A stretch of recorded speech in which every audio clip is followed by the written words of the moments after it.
I lived in New Mexico for several years before moving to the Midwest.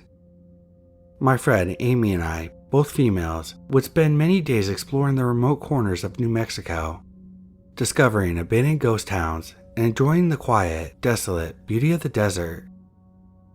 One afternoon in March 2010, we were traveling from Ragusa to Albuquerque. Always up for exploring, we took a back road rather than traveling the more direct highway. One leg of our journey had us on the MM55. It's a remote, teeny, 2-lane highway. We love those types of roads. Up until that day. This part of New Mexico is a flat and desolate desert. You can see for miles. There's virtually nothing except dirt and rock between towns, and towns can be miles apart. So we're on the NM55 going north. After a few minutes, we see a white pickup truck ahead of us, going in the same direction.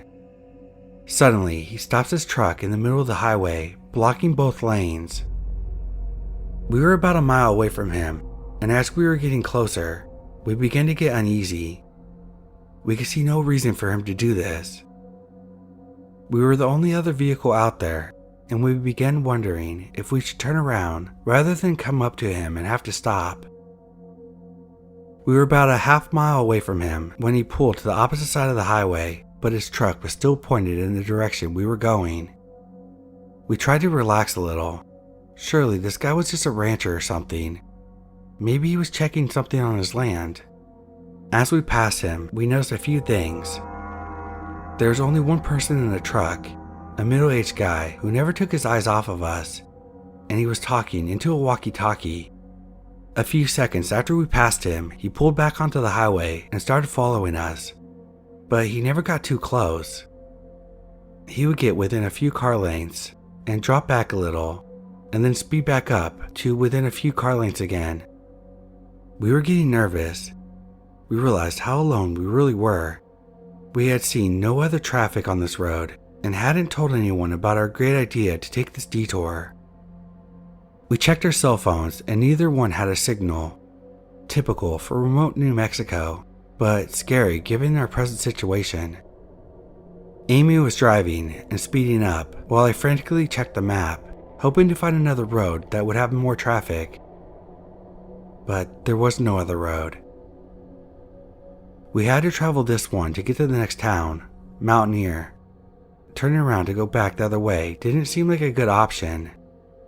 After a few minutes, we saw another pickup truck coming towards us. He was going very, very slow, maybe 20 miles per hour if that. This pickup was an old beat-up pickup, whereas the one behind us was newer. Amy had us up to 75 miles per hour, which wasn't typical for us, as these are 55 mile per hour highways. We blew by the old pickup, and as we passed it, we saw another middle-aged guy, and he was talking into a walkie-talkie. After the white pickup passed him, he pulled a U-turn and turned behind it. As we watched all this, we could see the guy in the white pickup talking to his walkie-talkie. No doubt these two knew each other. We were being deliberately followed, and for the first and only time in my life, I felt hunted. They stayed right behind us. We watched for obstacles in the road. We truly thought the old beat-up guy had set a trap on the road and our vehicle would be disabled somehow. We talked about driving into the fields. We were in an SUV, but this was obviously their territory, and we were afraid of what would happen if we went off-road and got cornered, so we stayed on the highway. By now, the white pickup was right on top of us. We could see him talking to his walkie-talkie, and he stayed right on our bumper. The old beat-up truck was right on top of him. The three of us speeding down the highway. The white pickup inched closer. His maneuvering and edging closer made it apparent that he was trying to bump us. I watched helplessly as he got within inches of our back bumper. Amy floored it. We were passing 80 miles per hour and edging up to 90. The road was flat and deserted, but any little thing going wrong would have been catastrophic. We absolutely were not going to slow down or stop if we could help it.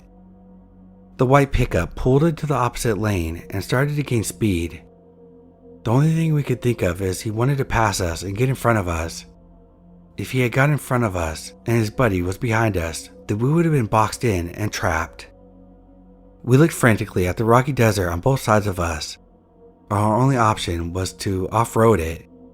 Should we risk it? Could we speed through the desert and make it to safety in one piece?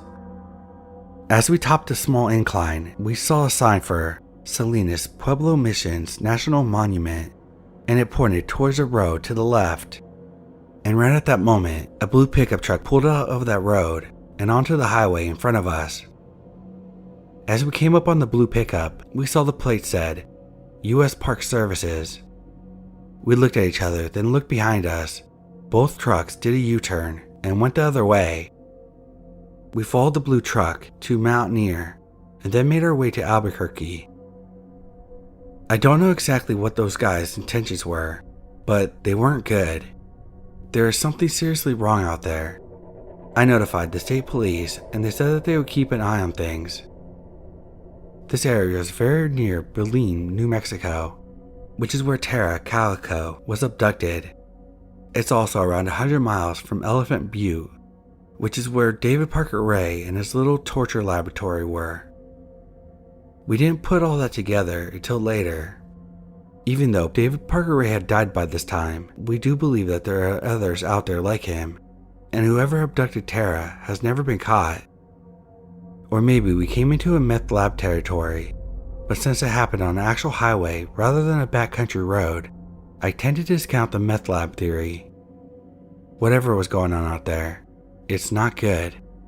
So let's not ever meet, or have anyone else ever meet these guys.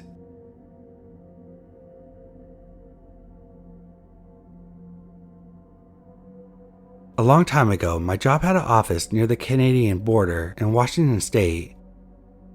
I often had to travel over there to help out and help train staff. Being a guy in my late 20s, single, and like to get away for days, I was always up to making extra cash by volunteering to go whenever the need was there.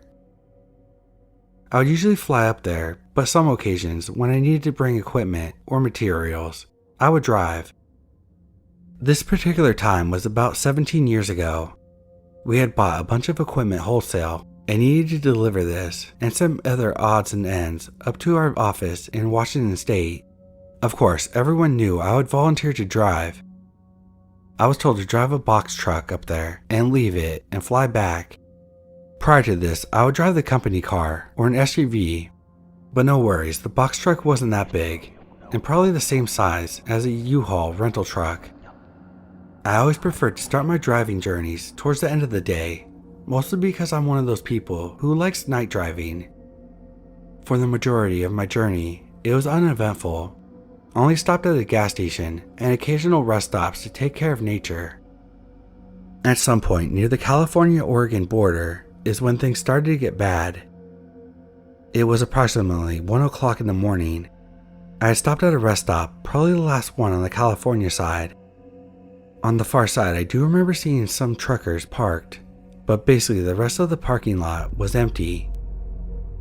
Now at this point, I wasn't thinking anything creepy or out of the normal. I get out of my truck, go into the restroom, and take care of business. I wash up a bit and take my sweet time stretching my legs, but when I exit the restroom area and walk over to my truck, I notice a vehicle parked next to mine. I was literally like, this whole parking lot, and this person pulls up next to me. Oh well. I jump into my truck and continue my journey. About 10 to 20 miles down the freeway, my truck starts acting funny. Some of the interior lights start flickering. I don't really think anything of it. A little while later, the lights in the vehicle goes out. Interior lights, running lights, and headlights. At this point, it's about 2 a.m. and I'm in some wooded area in Oregon. I can't even find a flashlight in the truck cabin. I get so angry, not sure, being scared to be driving 60 miles per hour in the middle of what seemed to be a scene out of Tales from the Dark Side, but I pound my fist on the dashboard and scream at the truck. Almost instantly, everything came back on. I felt like Fonzie. At the next upcoming rest stop, I decided to pull over, and maybe from the adrenaline or what, I had to pee like never before. I jumped out of the truck and went into the restroom, although this time I didn't take as long inside the restroom and walked back out to the truck. I remember my thoughts were, Should I stay here till dawn or attempt to continue on? As I walk up to my truck, I see an older guy, kinda heavy set, gray hair, and he's standing next to my truck. I didn't see his vehicle near mine, but assumed he was out stretching his legs. As I walk up, he starts a conversation about the weather or something. A very light snow was falling, but not the kind of stuff that stays on the ground. I wasn't really paying much attention to him because my first impression was he was just some lonely old guy who wanted to chit-chat. Then he said something that made my hair stick up. He's looking at my truck and says, "Are you having mechanical problems?" I stopped in my tracks and felt the blood rushing to my head. I just said, "Nope, just driving and trying to stay out of the cold." He then tells me that he doesn't live far from here and that I would be welcome to join him for hot coffee and if I needed to sleep on the sofa. That kind of gave me the creeps, but thinking to myself, if I needed to take this guy out, I was younger and stronger and not afraid to defend myself. So I basically end the conversation with, "Well, I better get back on the road before the snow starts to really fall." As I'm driving away, I see that he's walking behind the restrooms, so I think to myself, what the heck was that all about? My mind is racing, retracing the last few stops. How did this guy know I was having electrical problems with my truck? I suddenly think back to the rest stop in California and the car that was parked next to my truck. Could he have done something to my wiring when I was taking my sweet time in the John? A few miles down the road, no new issues with my electrical, but I decide at the next gas station I will stop. I pull up to the gas station, and in Oregon they don't let you pump your own gas, so I wait for an attendant and decide to go in to get a drink. I paid, and as I was waiting for my fueling, I walk around the truck and look for any signs of tampering. Up near the front fender of the truck I see some smears, but not really sure if it's from the road, snow, or what. I tell myself, okay, you're just freaking yourself out. I jump into my truck, and as I pull out of the gas station, I have to turn around to get back to the side where the ramp is on. And as I'm turning and just about to exit, I see a car parked at the corner and someone inside. I think to myself, I'm just freaking myself out, seeing shadows in every corner. It's just a few hours before dawn. Maybe in the morning I'll laugh at this, but am I being followed and set up? Did I interrupt the guy when I came out of the restroom so fast? Was he following me and waiting for the right time and place to kill me for whatever I had in the back of my truck? As I continue driving, the snow starts getting a little bit more concerning. I didn't grow up in areas that snowed, but I have a little bit of experience driving in snow, but not enough to know when things are getting hazardous. I look out the side mirror and see a pair of headlights trailing behind me, which is odd because most drivers pass me up. This person is following me. I'm already going well under the speed limit, but I slow a bit more. He's still not passing me. At some point, I'm getting closer to the larger city, Portland. It's still dark and snow is still lightly falling. I decide to pull over and maybe the car will pass. I quickly exit the freeway, and in front of me is another gas station with a patrol car parked there.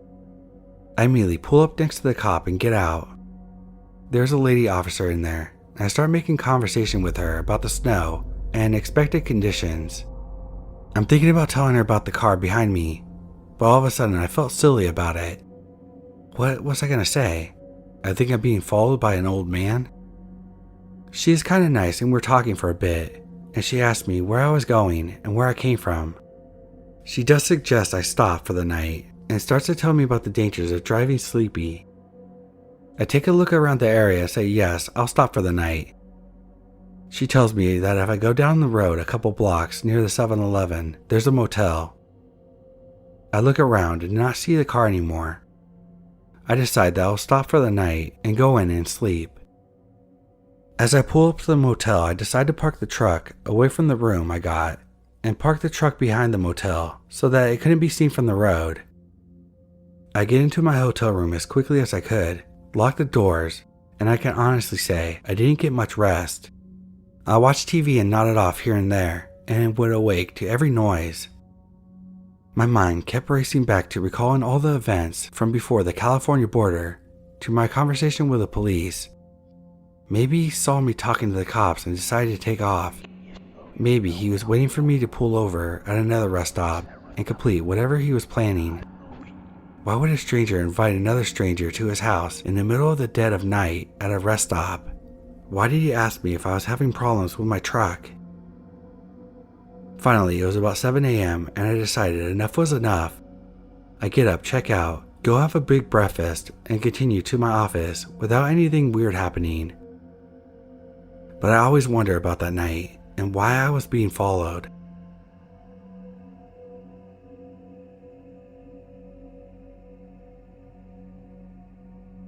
This happened during the summer of 2017. Every weekend, I would wake up early, around 5 a.m. for my morning workout. Then I would head to my job. Generally, I would leave my house around 5:30 because my morning drive took about 20 to 35 minutes, giving me enough time for 2 hours before I needed to leave before my shift started. Most of my drive was me just putting on loud music, trying not to fall asleep, and it being on the freeway before 6 a.m. Almost everyone was going at least 10 miles per hour over the speed limit. I would drive most of the time on the main interstate before turning off onto a smaller highway, which I would only use for about a mile or so. This highway was 3 lanes on each side. People also drive fast on here, but usually not more than 75 miles per hour or so. And while you'd have some unsafe drivers in the morning, most people aren't swerving erratically. The highway runs north and south. An on-ramp from the main street becomes a lane. Then there are 2 other entrances from the freeway I would take every day. One from the eastbound side and one from the westbound side. I hope that makes sense, but basically, I got on the eastbound side right as 3 cars from the westbound side were entering. One was some sort of orange sports car, and the other 2 were identical gray sedans. I don't remember exactly what the make and models were, but I do remember them being fairly uncommon models, not a sedan you'd see 100 times a day. One was in front of the orange car, one behind. These guys were going at least 80 miles per hour. The orange car would change lanes, and the car in front of it would cut him off, while the one behind it would change lanes to remain behind him. They kept this up the entire time I was on the highway near them, weaving in and out of cars, not slowing down. Eventually, I pulled off my exit.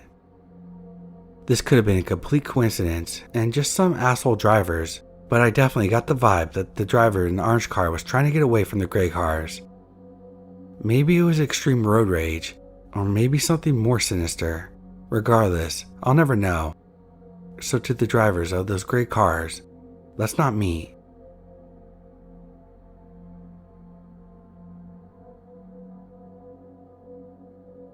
I used to live in a medium-sized city near Paris. It was mostly known for its really useful train station and its big mental hospital. Patients roamed the city. It was mostly open for daycare. They were clearly not a threat. We just got used to seeing some weird behavior on the streets.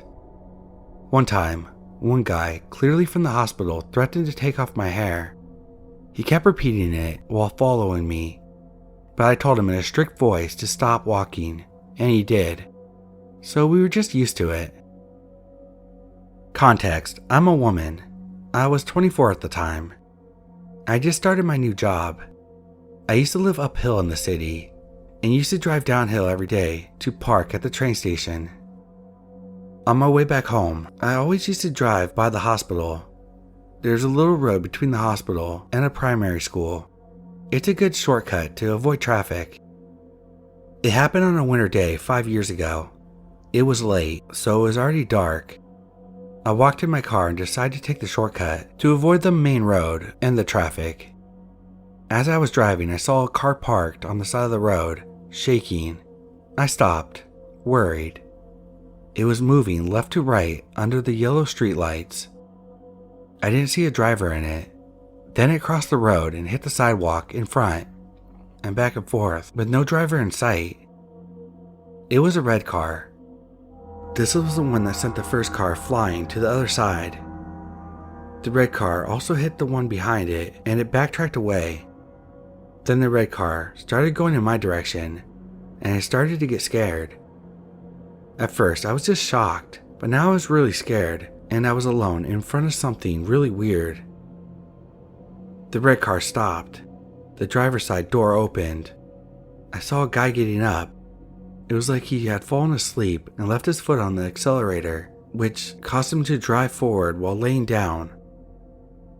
He started smiling creepy at me. A little girl came out of the school and looked at me too. I know I should have called the cops for the traffic incident since the red car hit and damaged 2 cars, but I was so scared. I just drove backwards and parked away from the scene.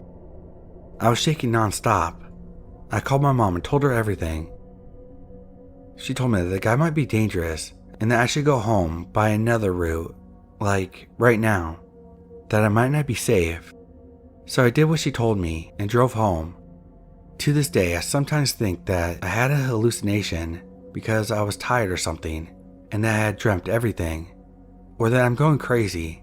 But my mom told me this week that she remembers my call and everything I said. She said I sounded coherent, so I guess it really did happen. I never took that shortcut again and moved away 2 years later.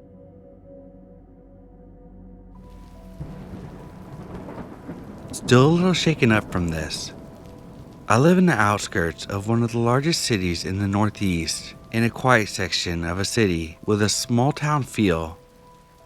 I go to the gym in the suburbs and was headed home after a pretty intense workout. Just ready to get home, pet my dog, and take a much needed shower. Now, to get back into the section of the city from the suburbs, there's this old 4-lane bridge that leads into a few of the main streets of the neighborhood. The lanes aren't separated by markings, but there are signs on the bridge, and everyone respects the 2 cars to a lane policy. As I was driving across the bridge, I stayed in the right lane to go straight across, as the left lane is a turn lane. As I reached the end of the lane, I noticed that the car at the end was over into my lane, about a foot, and I did my best to cut around it. One of my tires ended up a bit on the sidewalk as I made my way into my lane. I glanced over at this guy, didn't flip him off or act aggressively, but I'm sure my face expressed my thought of, "What the fuck are you doing?" The light turned green and I went straight across. I noticed the car that had been blocking my lane, despite being in the turning lane, went straight as well. Looking at my rearview mirror, I could see an illuminated Uber light in his windshield. I continued up the semi-residential street, stopping at each stop sign on the way up. This car remaining behind me the whole way.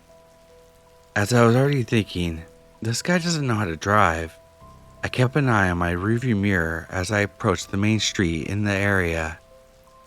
As I was waiting at the light, I noticed that this guy had turned off his Uber light, and something in me realized that something was wrong. I'm not sure what it was, but the Uber light gave me some sort of comfort that this guy was working, and his conscious act of turning it off made me feel uneasy. As I turned onto the main street, I made the first left turn I could, and the Uber made the turn behind me. I was now on a residential street, but as I knew the area, I drove at a conscious pace, making a couple turns, heading towards the highway. The Uber pursued, his bumper about 1.5 feet from mine. Halfway down the residential street, there was no doubt in my mind that I was being pursued. Now, despite me having a very buttoned-up office job and a soft-spoken personality, I don't necessarily think that I'm a prime target for being chased. I'm a big guy. I'm between 6'5" and 6'6", a little under 220 pounds, muscular, and have a ton of tattoos. I'm sure this guy saw me as I pulled up next to him on the bridge, and from my glance at him, he looked older and much smaller than myself. While the thought of pulling over and escalating things did cross my mind, with the rate of gun crime in my city, that thought was gone as soon as it came. All I could focus on was getting to a safe place and making sure this maniac didn't find out where I lived. As I turned onto the highway, he followed again, cutting across several lanes and accelerating to catch up to me.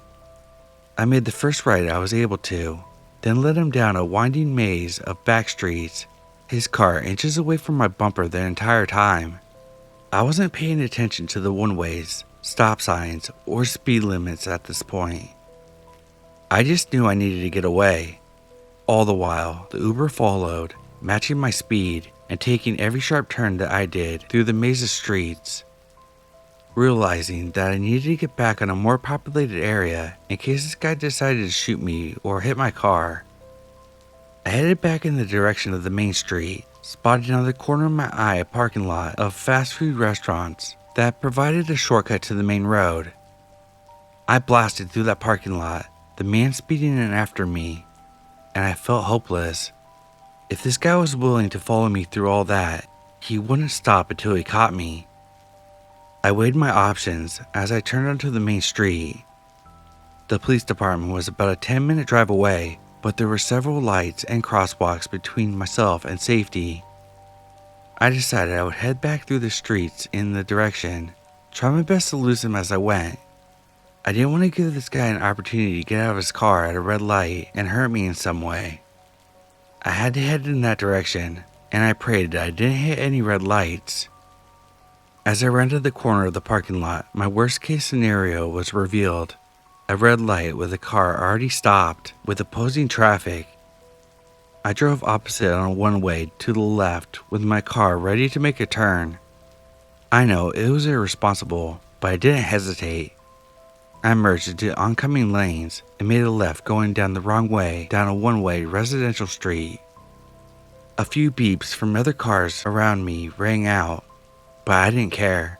I just prayed that I had made an irresponsible enough maneuver to throw this guy off and created enough confusion to get away. I looked in my rear view and didn't see headlights. I drove to the end of the block of the one-way and made a few random turns down side streets, pulling into the parking lot of an apartment complex and turning my car off. My adrenaline was winding down and I couldn't stop shaking. I laid my seat all the way back and called the police non-emergency line. The lady who answered the phone was entirely unhelpful and directed me to call 911. All I had was a brief description of the car and guy whose face I could not recall well. The police told me that they were just going to write it up as a disturbance. They told me to drive home as some time had passed between the chase ending and them getting to me. Being the ever-paranoid person I am, I parked several blocks down from my house, changed my clothes in my car, put on a hat, and walked home, on the lookout for this guy in his car the whole way. I thought I saw his car turn left down another block as I walked, but I told myself that, even if it was him, he wouldn't be able to recognize me outside my car. Now that I'm home typing this out, my large dog next to me and a drink in my hand, I feel helpless. I'm scared to drive my car in the city and run into this crazy person, scared of what he might do to me. I'm worried this guy will drive around and see my car, find out where I live, and try to come after me or my family in some way. I've never felt this vulnerable before in my entire life.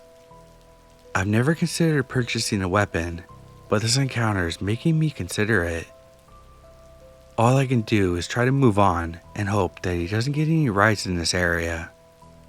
So deranged Uber driver who chased me through the back streets of my city because he didn't understand traffic patterns. Let's not meet.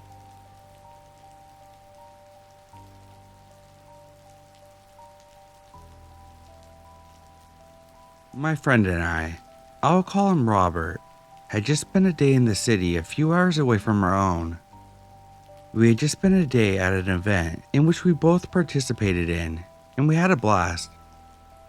After the event, we decided to go out and get dinner with a group of our friends, and ended up staying in the city almost until midnight, before we decided that we probably should get going. The drive home was very uneventful for most of the way home. The roads in between the two cities were very rural and only had a few small towns between the two. Since it was dark, we spent most of the time driving, looking out for animals that may run out into the road while chatting with each other. As we got fairly close to Robert's house, we saw the car parked on the opposite side of the road, facing the wrong way, and a man walking around on the next side of the road. The car in front of us just happened to be an ambulance, which stopped to try to help the man.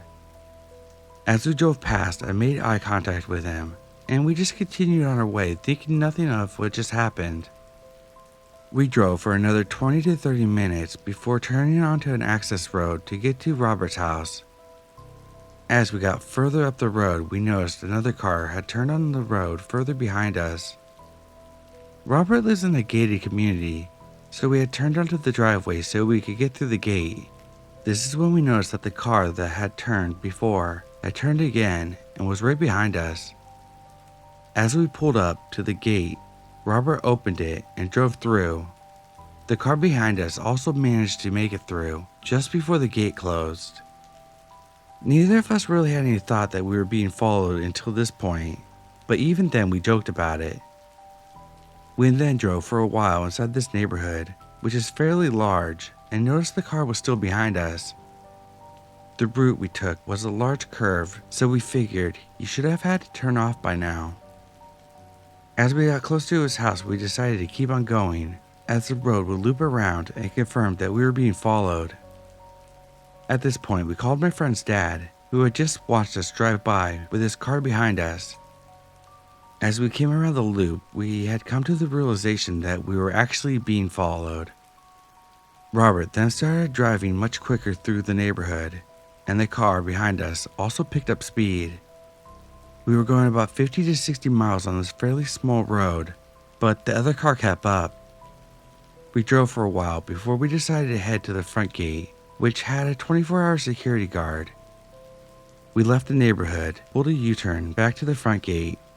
We were still driving fast at this point, and to anyone it should have been apparent that we were being chased. As we came back to the front gate, my friend was able to open it in a way we couldn't be followed. But as we turned the corner, we saw the gate opening, and the car that was following us drove in. This is where we made a huge mistake.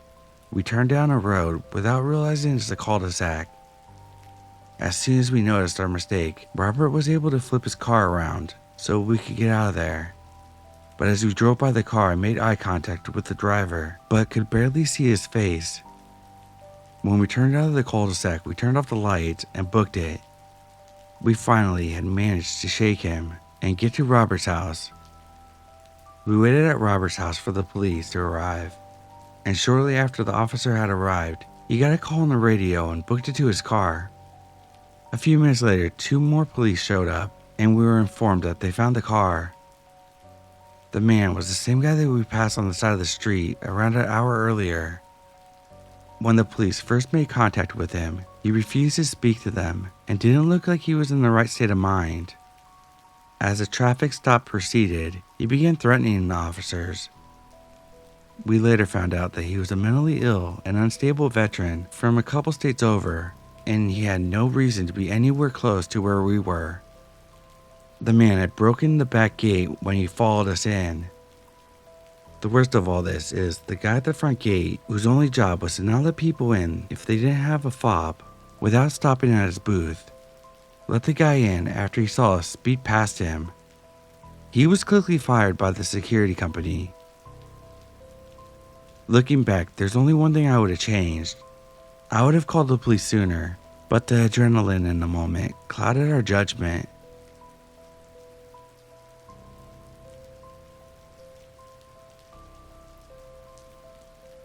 One evening, I was out in Lacey, Washington, to pick up a handgun I had recently purchased for protection. Contrary to the pickup status, both online and sent to my email, the store didn't have it in stock yet and told me to come back in another week. I live about an hour away from Lacey, and at the time when I had gotten there, evening rush hour was beginning to become unbearable. I didn't want to drive all the way back home just yet, as it was an additional hour to my already long commute. Side note, the car that I was driving belonged to my dad, and I was borrowing it until I had enough money saved up for a new car, after my beloved Honda broke down the previous year. I killed some time by bumming around the store I had purchased the firearm from, then decided to drive over to the nearest coffee shop. It was a newly built cabin-style cafe with a modern twist. The barista handed me my 16-ounce dirty chai, and I walked back out to my car. I then drove to a gas station around the corner, still trying to kill time until traffic thinned out. The car didn't need gas, so I pulled into the parking spot right at the corner of a four-way street block the gas station was on. I turned off the engine, stepped outside, and lit up a smoke, leaning against the driver's side door so as not to stink up the interior. The weather was overcast and drizzly, but not overly cold. It was now dusk, and most of the daylight had disappeared. The stoplights at the intersection were diffused by the late autumn mist. I watched them flicker from green to yellow to red as the traffic was orchestrated accordingly. Zoned out by the lights and generally being lost in thought while enjoying my coffee and smoke, I didn't notice the man walking towards me until he was already halfway across the street. He was white, average height, and strawberry blonde, maybe in his mid-20s. He definitely hadn't changed his clothes in a good while and carried a backpack I assumed to be full of the few belongings he had. He didn't smell, but looked raggedy and unkempt. My immediate thought was that drugs were likely a part of his lifestyle. I don't want to jump to conclusions, but I'm always cautious having grown up in the suburbs of Seattle. The man finished crossing the street, awkwardly limping towards my car, maintaining eye contact and a winced grin. I locked my car out of caution, but remained outside smoking casually. Normally, I'm not a social person, but I don't go out of my way to be unpleasant either. He approached me and stood about 10 feet away from me when he said, "Hello," and asked if I had a light. I complied hesitantly, but saw no harm meeting his simple request. Taking 2 steps forward, I lit the cigarette which he was holding out towards me while he was approaching. He attempted to make small talk, weaving in hints that he had just gotten off the bus and still needed to get down the road another block. Somewhere in his poorly crafted sob story, he stopped himself mid-sentence, like a bad actor, and pretended to be struck by an epiphany. "Hey, would you mind dropping me off down the road? It's not very far." I apologized and said I couldn't help because it was my dad's car and not my own, and I didn't feel comfortable without my father's permission. Mr. Unkempt did not like my answer, and his smile immediately turned tense and flatlined. Clearly upset, he became more insistent. "But it's just down the road. My leg is killing me, and it wouldn't even be far for you. I'll give you a cigarette." His persistence and sudden burst of hostility made my hair stand up. I firmly said, "No, I'm sorry, I can't help you. Dad car, and he has set rules." Absolutely BS. With 10 years of hospitality under my belt, I immediately offered him alternate logical ideas of what he could do to get where he needed to be. I even mentioned that maybe someone in the gas station we were outside of could help him or call him a ride. Each word I said made him increasingly irate, and he began curling his fingers into a fist, not in a threatening way, but like he was a toddler about to scream bloody murder for not getting in their way. He seemed to pause and size me up in a fleeting moment. I'm small and not very intimidating physically, so I told him I hope he makes it home safe, quickly unlocked my car, jumped in and locked myself inside. When looking up from locking the car door, I see him speed walking back across the street from the direction he originally came from. No limp, no awkward walk whatsoever, no distress or pain showing, even slightly. Just a normal speed walk of a physically well person, a rageful person. I knew I had dodged a bullet and felt pretty dumb for hanging around the city after dark alone. At this point, I didn't care about the traffic anymore, so I turned over my engine and hightailed it home in what ended up being an hour and 45-minute drive. But this time, the traffic was 100% worth the inconvenience. PSA: if you haven't heard it enough already, be careful who you give your attention to, especially when you're alone. Stay aware and always err on the side of caution, even when strangers seem harmless at first. Crazy bad acting hitchhiker guy, I hope you get the help you need rather than the help you wanted, and I hope we never meet again.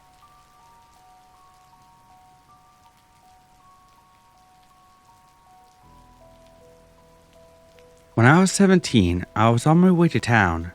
It was pouring rain, cool outside. I saw a girl who looked around my age hitchhiking and stopped to pick her up. I lived outside a very small town at the time, and the possible danger never crossed my mind. She was kind of quiet during our 45-minute drive, so we listened to music. When we got to town, she made me pull over at a gas station. She pulled this huge freaking knife out of her backpack, laid it on her thigh and said, "I was gonna kill you and take your car, but you're a sweet kid. Don't ever pick up hitchhikers." Then she got out of the car and walked away. I've never been so shocked and terrified in my entire life, and I've not picked up another hitchhiker either.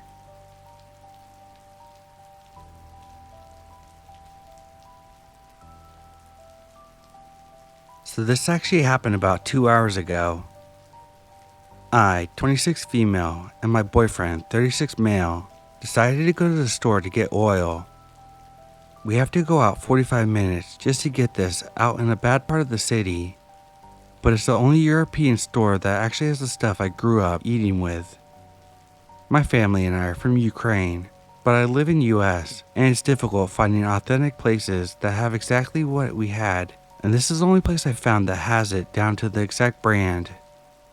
As we are driving, we are on a 3-lane road, which we need to get into one of those mid-section U-turn type of lanes. We get into the left turn lane, and a black car blitzes from the right lane through the middle lane to cut us off at the left lane, which my boyfriend and I were like, what the fuck? And then they stop at the green light for a U-turn. My boyfriend honks twice in a nice way, in case they were just on their phone, to let them know to go since it's green. They go forward and we go to the parking lot directly on our right to the store that we need to go to.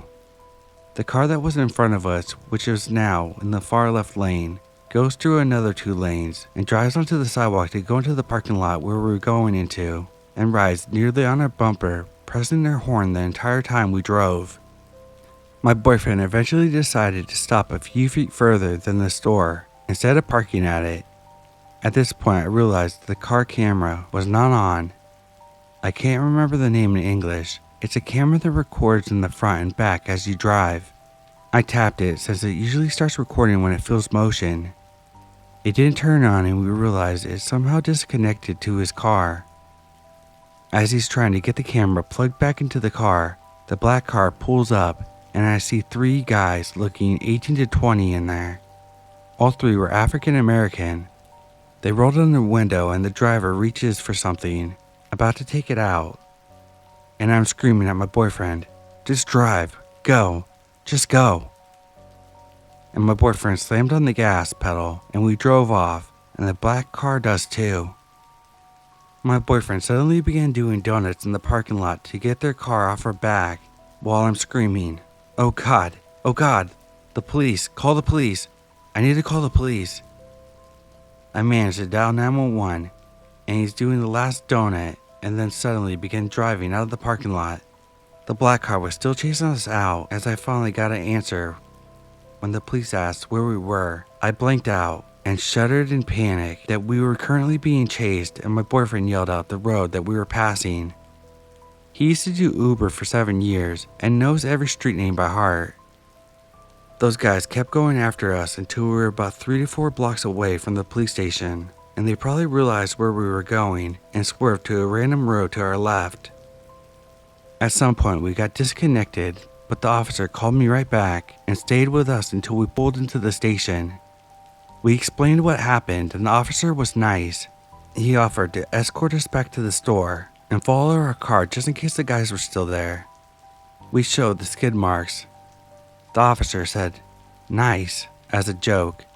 It was all good. He did his paperwork and we grabbed the sunflower oil I wanted and had my boyfriend try authentic Slavic ice cream for the first time, which he agrees is 100% better than American. We decided to cut our day short, thanked the officer, and went home. My boyfriend said he was amazed on how quickly I made all the right decisions and was surprised I even called the police because he's aware I have a history of being sexually assaulted by 2 on-duty officers 4 years ago, and I've been terrified to speak to officers since then. But I was so terrified of getting shot and my only priority was to have the police over so my boyfriend is safe if something happens to him. I was so terrified, my chest hurt, and I'm so happy we are safe. I genuinely hope I never run into those 3 guys ever again. Let's not meet.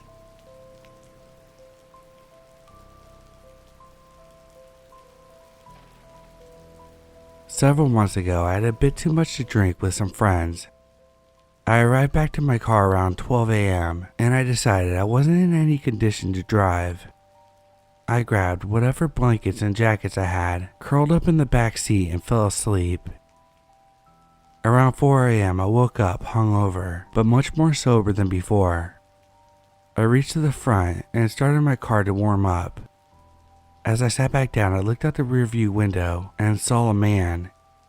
He was wearing a dark hoodie with a red backpack on. He was standing under a streetlight, staring at me from the middle of the parking lot. I was confused. It was dark and I thought I was just seeing things, but then he started walking towards my car. I have never jumped into the driver's seat with such swiftness in my life. I swear my heart felt like it stopped. He proceeded to stop and just stood there, watching me drive away. It still makes me feel uneasy to this day. I like to believe that he was not watching me sleep, but needless to say, I will not be sleeping in my car ever again.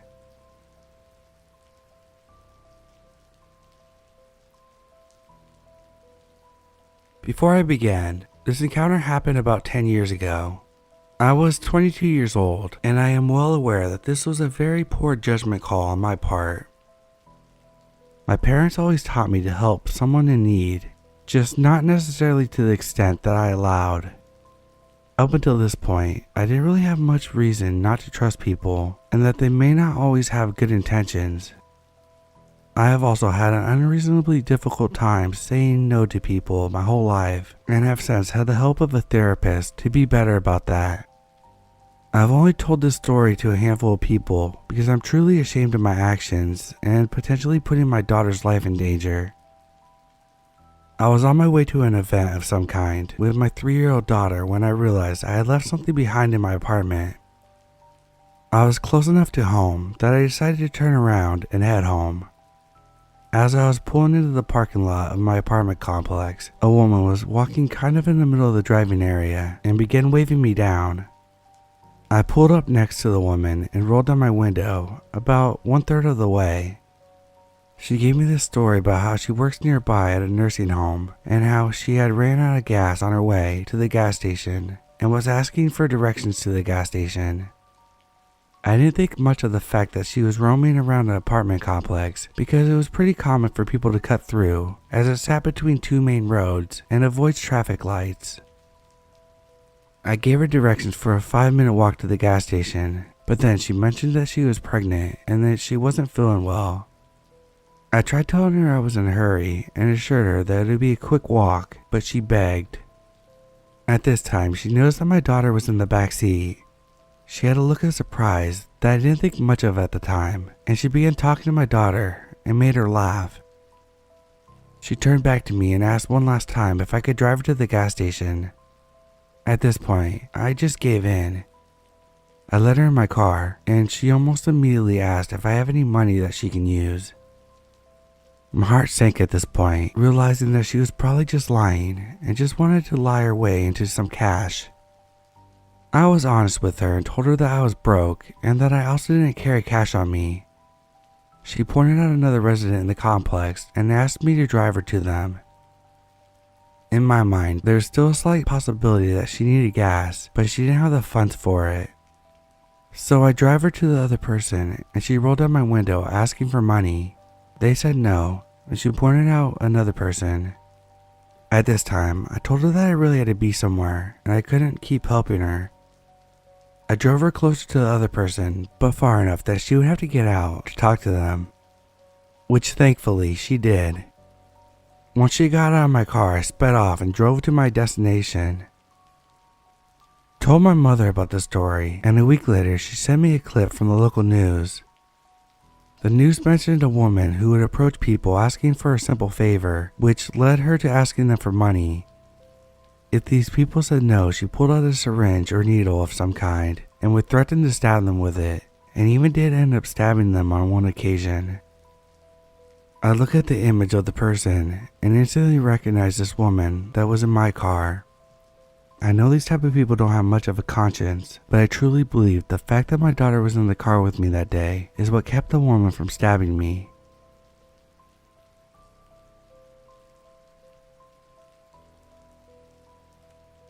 I believe this was April 2018. I had gone to Colorado for a concert and was just driving around checking everything out before and after. The day before the concert, I'm driving through the Rockies because I thought it'd be cool, I guess. It was probably already around 9 p.m. at this point. I get to a gas station and there's an old lady with a giant suitcase. I went inside, bought a pack of Swishers, got gas, and as I was leaving, she asked me for a ride. Being young and stupid, I said sure, hop in ma'am. Then she had me get her giant suitcase in my back seat, and we were off. The ride seemed pretty normal at first, just talked about life. She did most of the talking, mostly about her kids and family. She claimed that she was hitchhiking to Alaska for some insane reason, I can't remember. Anyways, I had a joint that I just decided to give her and let her smoke while we were driving, not really sure why, maybe to get her to shut up a little bit. Eventually, she asked if I want to try her weed, but keeps mentioning how it tastes funny, which was a red flag, so I politely said no. Then she started getting weird, talking about homeless camps where people smoked meth. Then I actually got a good look at her and realized she was probably like a 40-year-old tweaker and not as old as I originally thought she was. Also, I think I saw an Adam's apple. She starts pointing out rest stop signs or whatever, which are like 100 miles out, and was trying to convince me to go to one with her.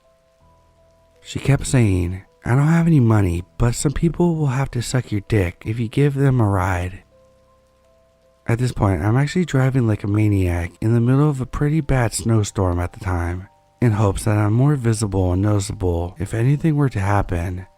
I was terrified for my life. I politely refused all her sexual and drug-related advances.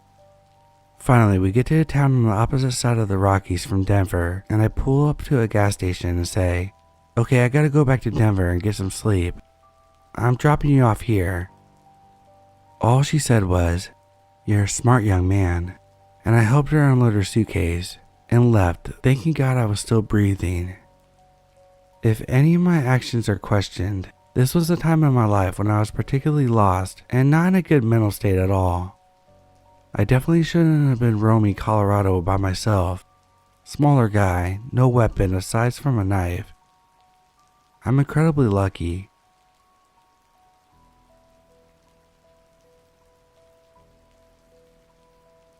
So yesterday I spent a day out with a couple of friends of mine, going an hour away to the next city to meet up and hang out there. Because it's fall now, of course it gets pretty dark early and it's inevitable to drive home in the dark. Well, I don't know the area very well in the city and had to use Google Maps for directions, which seemed to take us through the back roads where, in of itself, is very creepy. We had just left from watching a horror movie too, which didn't help our nerves having noticed that some asshole with LED bright lights kept following us at every single turn. Of course, my friends and I were trying not to panic, but the guy followed us for quite a few miles and possibly flashing his lights at us to tell us something. I wanted to test it and go down a road that wasn't the direction given by Google Maps, but I was worried that it would end up in a dead end and my suspicions would be right that they were following us. I couldn't see the car at all aside from the headlights, so I have no idea what it was or who it was.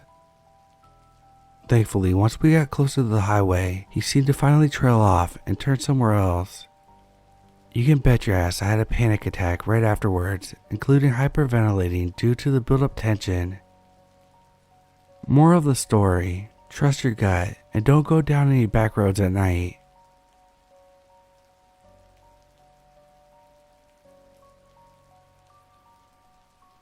I would like to share my own story that I found incredibly strange and frightening at the time.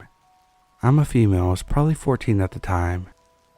I was walking to school and wanted to get some snacks before I went, and I got to my parents' permission to spend a little bit of cash. As I was walking down, this lady in a blue car honked her horn at me, which made me jump slightly, so I looked her way and asked her if she was alright.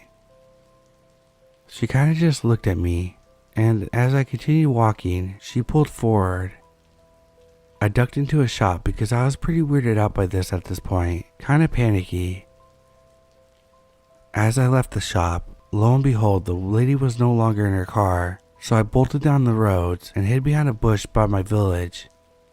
There aren't a whole lot of places to hide in my town, and I was already running late. A couple minutes later, I was still waiting in the bushes, and I see her drive down, looking around while going weirdly slow. She might have just been grocery shopping or something, but it was enough to shake me, and I never saw her or her car ever again after that day.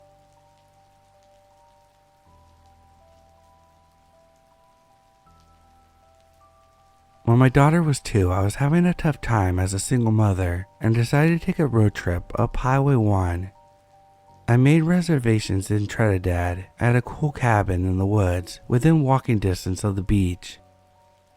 Before I left, my stepfather gave me his loaded .38 revolver, which I stored under the driver's side seat. Sometime after driving through San Francisco, it was very late and dark, and nobody was on the highway. My daughter was sleeping peacefully in her car seat next to me. Back then, you could legally have the car seats in the front. I noticed a car coming up behind me and passed, but then it slowed down, driving alongside me. I sped up and slowed down, but couldn't shake him. I looked over and this guy had his interior light on and was furiously gesturing me to pull over. I knew I had to find a safe place. There's nobody else on the road, and I was running low on gas. There was just nothing on this highway for miles. I kept driving, but this guy would not leave me alone. I was getting really frightened, but the mama bear was coming out, and I was getting very angry as well. I knew he could see my kid who was still sleeping. Finally, there was an exit up ahead, and a gas station in the middle of nowhere. So I took the exit, and the guy closely followed me. I wasn't sure what to do. The gas station was brightly lit, but had no customers. I didn't feel safe to pull in. I slowly drove past it, driving further into the dark, desolated landscape, and pulled into a large dirt area and drove quite a ways off the highway with him following. Absolutely nothing around. I knew I was in big trouble and needed to take control and wanted to put him in a vulnerable situation. Mama Bear was in full protective mode and I was pissed. I stopped the car, grabbed the gun and jumped out, locking the car behind me. As he pulled up, I ran around to the passenger side and waited. He got out of his car and quickly moved towards me, and I suddenly held the gun up, visible by the moonlight. He came to a halt, surprised, and then I leveled the gun across the car, taking aim.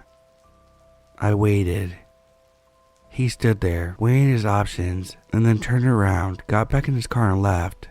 Not a word spoken. Totally freaked me out.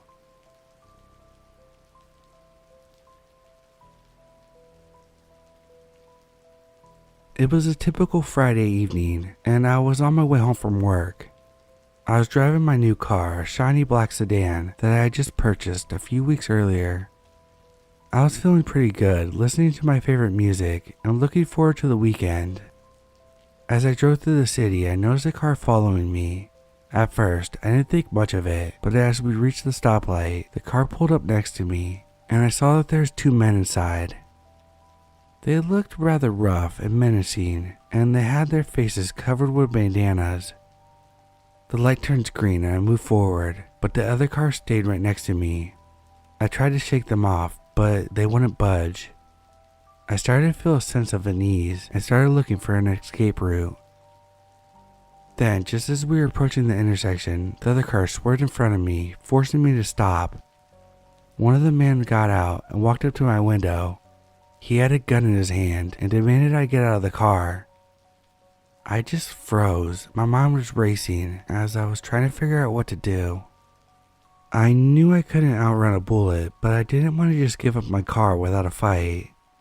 I hesitated, and the man with the gun grew more aggressive. He shouted at me to get out of the car, and he cocked the gun, making it clear that he meant business. I knew there was no other option, so I complied with his demands and stepped out of the car with my hands up. The man took my keys and jumped in the car and drove off, leaving me standing on the side of the road in shock. Couldn't believe what just happened. I just lost my brand new car, and all of my personal belongings were inside.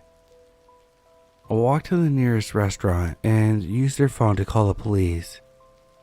I had to file a report, and I gave them all the details I could remember. Luckily, the police took the matter seriously and tried to track my car via the GPS. Later, it was recovered with my CD player and belongings all gone, and they were never caught. The incident left me shaken, but I was relieved that I had not got hurt. Still, the whole experience had been a terrifying reminder of the dangers that lurk on our streets.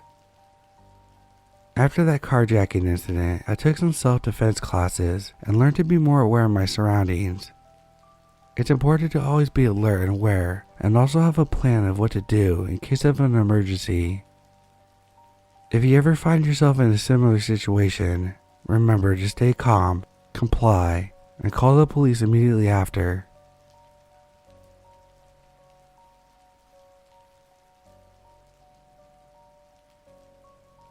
It was a dark and stormy night. I know, cliché, and I was in the rural countryside. It was extremely windy, and the only light for miles came from a faint glow of the moon peeking out behind the clouds. I was driving my beat-up pickup down a deserted country road, heading home after a long day at work. The rain was coming down hard, making it difficult to see a few feet in front of me. I turned the radio on to keep myself company, but the only thing that came through was static. Suddenly, I saw something in the distance. At first, I thought it was just a trick of the light, but as I got closer, I realized it was a big, old rusty truck with a flatbed trailer attached. It looked like it hadn't been driven in years. I slowed down, trying to get a better look, but as I got closer, the truck started moving. It was coming straight towards me, with its headlights pretty much blinding me. I slammed on the brakes and swerved to the side of the road, but the truck didn't slow down, it just kept coming. I turned around and floored it, trying to put as much distance between me and the truck as possible, but it was no use. The truck was faster, and it was gaining on me. My heart was pounding in my chest as I swerved around corners, trying to shake the truck, but it was always there, right behind me. I could see the driver now, a shadowy figure behind the wheel, but I couldn't make out any details. Finally, I saw a dirt road up ahead and turned onto it, hoping that it would lead me to safety, but the truck followed. It was driving recklessly through the mud, and I could feel my truck shaking as I hit potholes and bounced over the rough terrain. The dirt road led to a dead end, and I slammed my brakes, sliding to a stop. I got out of the truck, running to a small farmhouse. I banged on the door and an older man opened. I told him everything, and he quickly got a shotgun, and we drove back to the spot. We reached the spot where I turned onto the dirt road, but we could not find the truck. We searched for a little bit, but there was no trace. Anyways, I never saw the truck again, but I could never forget the terror of being chased in the dark countryside with no way to escape. Even today, when I drive through rural areas, I can't help but keep a watchful eye out for an old rusty truck, fearing that it will come after me again.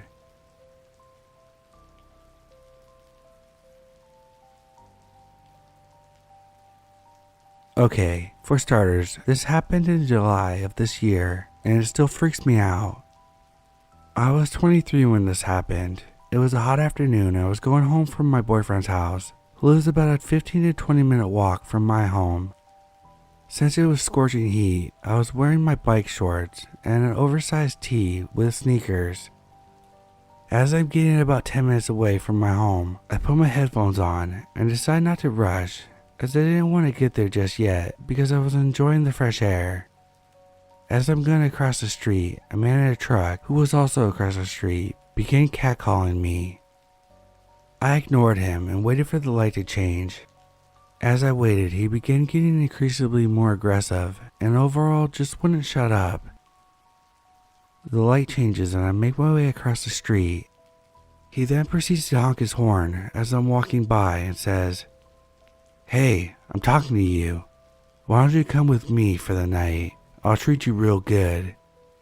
I immediately told him to leave me alone and continued on my way, but as I'm walking, he follows me with his truck and keeps trying to get me to go with him. I call my boyfriend and tell him the situation, and he FaceTimes me to see the car and the person who was following me. He then tells me to go into the store and stay there. I do as he said, and not even 2 minutes later after I walk in, the man walks in. He was looking for me. He spots me, and I immediately go to the person behind the counter and tell her the situation. She offers to let me go in the back to call the police. I told her yes and waited. He walks up to the front of the store and asks the lady if she's seen anyone with my description. She immediately says no, and if he's not going to buy anything to please leave, as she had other customers. He begins huffing and puffing, saying that he knows that he saw me, and once again she says to leave and that if he doesn't, she will call the police. That got him, and he left. About 5 minutes later, my boyfriend arrives and tells me he's going to take me home as he feels it's safer. I didn't argue and we leave the store. As we walk out, the man is right there. He looked at us and said, "Oh, so you're going to tease me with a boyfriend?" Typical.